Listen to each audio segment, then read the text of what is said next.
Hey guys, and welcome to another video. Today's video, I want to discuss how to train twice a day effectively and if you really need to.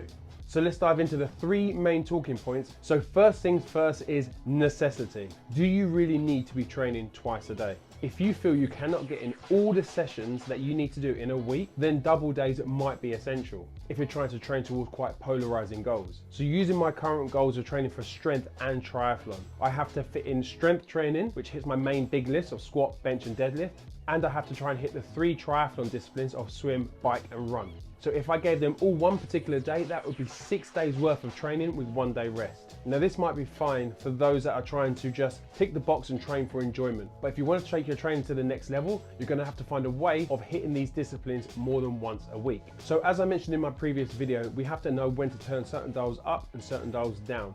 So if we're working towards a strength-based goal, we're probably going to want to have most of our week focused around the strength-based goal, and then our triathlon training sprinkled in where we can. Whereas if we're looking to focus on training towards a endurance-based goal, our strength training can be dialed down and those sprinkled in to support our triathlon goals. Now, ideally, we would have our lifting done in the morning and then our endurance work done in the evening, as we ideally wouldn't take the stress from the endurance work into our strength training, as our numbers will most likely end up being reduced due to carried over fatigue. Sometimes that's not possible. Now, using my goals as an example of training for both powerlifting and for triathlon, I have to structure my day where I do my endurance work first thing in the morning, normally between 4 and 5 a.m. I'll be starting, because in reality I can't take up hours of my day performing this endurance training when I've got a family, I've got work, I've got other commitments I need to be focusing on more. So by getting up early enough and getting my endurance work done early doors gives me an opportunity to then train again in the later afternoon, because my strength sessions should be shorter. Now, ideally, we'd be pushing that strength training to as late as possible, ideally around that 8-hour window, to give my body enough time to recover relatively from the stresses of the endurance work. But that's not always gonna happen for me. For instance, using Wednesday as an example, I do my bike intervals in the morning, so it's about an hour's worth of work, and then about 4 hours later, I'll be lifting heavy. And that's not really enough time to recover from session to session. However, if I push my strength training more to the afternoon, that means I'm gonna spend less time at home, I'm gonna have less time with the family because I'm in the city. Now, this isn't ideal, and my strength numbers will probably be affected by this short turnaround. However, I can't let my progress be affected by trying to be perfect. So I just get the work done where I can and make sure I'm trying to recover, fuel myself as much as I can in between the sessions, so when I do get to the session, I can work as hard as possible. Okay, so let's move on to point number 2. And I touched it in the previous point, fueling. So fueling is key when you're trying to double day training. You need to make sure each session is fueled up, so you're not just turning up to the second session, ticking the box rather than actually working hard. Let's use my Wednesday double training day as the example. Before my bike session, I have my toast with some peanut butter and jam on. So I've got a little bit of fats from the peanut butter just to slow down the carb relief from the toast and the jam. And then I have myself a carbohydrate-based drink to have during my session. Then after the session, I'll be hitting up some fast-acting carbs and some protein. So I'll be having things like a yazoo, maybe with some Rice Krispie squares, something fun, something that I look forward to post-endurance session. Then I go into my breakfast, and that will be my overnight oats, which I've prepped the night before, as I know I'm going to be time poor in the morning. So I want to make sure I don't have anything slowing me down and make sure I can get in the necessary nutrition to keep me fueled up ready for my next morning session.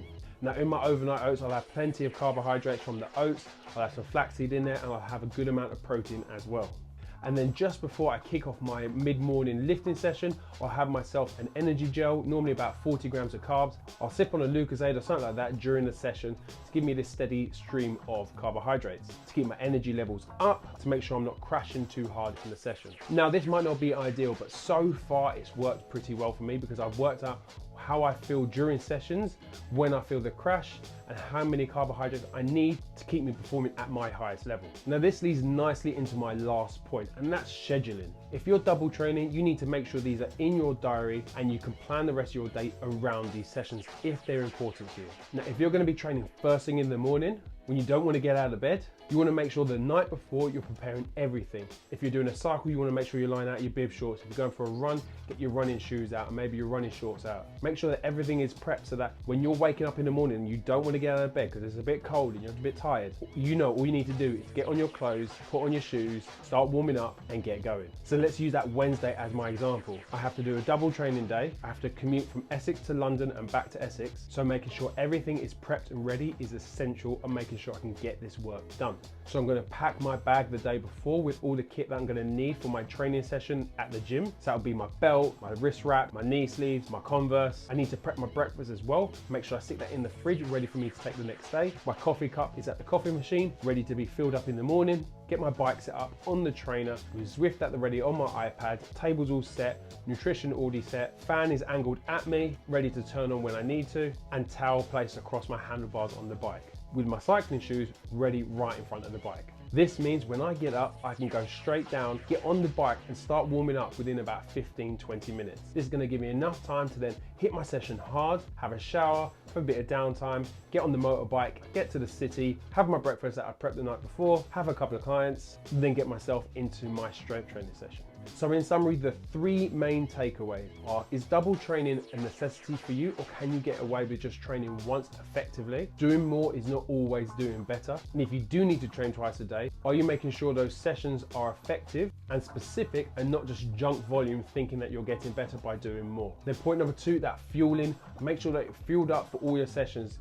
Track your calories if you need to. Make sure you're getting enough calories so that each session you can hit as hard as possible. And then start the recovery process once you're finished. And then point number three is organization. Make sure you're scheduling your diary accordingly so you can get all your sessions in that you need to. It makes it easier to then create a checklist so you can get your stuff prepared the night before, so that on the day of, you're not worrying about looking for something or trying to find something you might have accidentally put down in the wrong place.